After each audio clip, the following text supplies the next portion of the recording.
New York, you ready? Welcome back to Y'all Hate Sports, Part 15. New York fans. New York is a major market mecca of the world. And depending on what part of New York you're from, you will have some New Yorkers tell you what teams actually represent New York. Toting 9 different teams from the NBA, MLB, NHL, and NFL. The city itself is 54.5 square miles of hot dogs, pizza, museums, Broadway shows, and baked egg and cheese sandwiches the Aki way. I will be covering a wide variety of fan bases full of very different personalities in this part if it was all general New York fans. And there are some fan bases that I quite frankly don't want to target. Fan bases that have a lot of good people in it. Now, this applies for every fan base, but for the following fan bases, I did some digging and wanted to get back to what a core of a New York team is. So, if you are a Yankees, Mets, Nets, Knicks, Rangers, Giants, or Jets fan, this one's for you.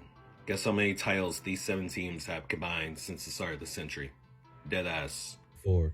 With the last one being 13 years ago. But you wouldn't know that from national media coverage. Or from fans flexing rings from when I wasn't even a sperm cell. There are Hall of Fame players that represent what it means to be a New York team. It ain't easy being a recognizable face for a New York team. Let's just make that clear now. You have media, fans, legends, grandmas, babies, cornerstone owners depending on you to succeed.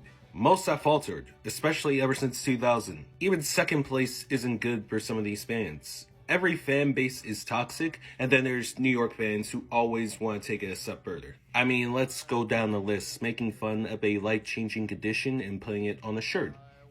Check. Spitting on opposing players and making their whole personalities about hating said player. Check. Throwing trash at and on the field with personnel of the opposing team. Check. And when you're not doing immoral things, you want the whole world to see how good your team is when you're winning. And you'll put your best player in the top conversations and scream at the top of the Empire State Building about how special they are. And then cry at that same exact peak when you're bad. When losing becomes the norm, y'all want everyone to feel sorry for your pain. Sorry that your team suck. Well, I'm not really sorry to break it to you, but no one cares. No one cares that the Giants only have 1 playoff win since Eli retired, or that the Jets have the longest playoff drought now in all of sports. No one cares that the Rangers seem to find a way to lose in the playoffs every time they're favored to win the Stanley Cup, or if the Astros own you, or if your own division owns you. Everyone now, especially on social media, is a hater first, thriving off of seeing the downfall of other fan bases and other individuals. Part of my heart truly warms up thinking about all the times New Yorkers have had to sit through another season of failure.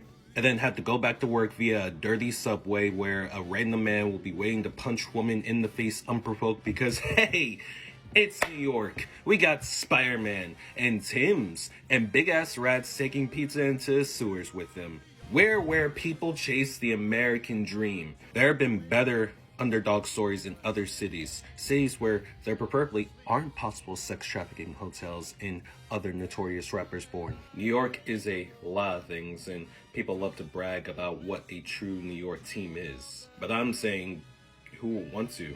Entitled and brash, yet passionate and enriched with history.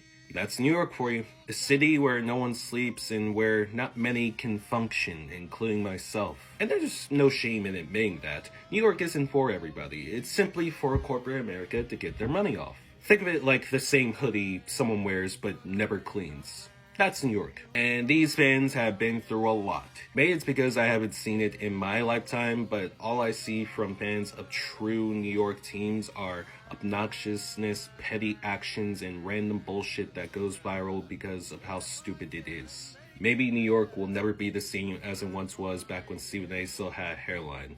The world is just a better place when New York fans don't get what they want. And I'm not the only one that thinks this. There are a lot of people that think this. I'm just the only one saying it.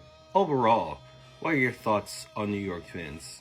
What is the worst experience you've had with a New York fan? And what's the next fan base I plan to cover? I definitely have a few in mind. My name is Billy Cameron, and I will see y'all in the next part of Y'all Hate Sports.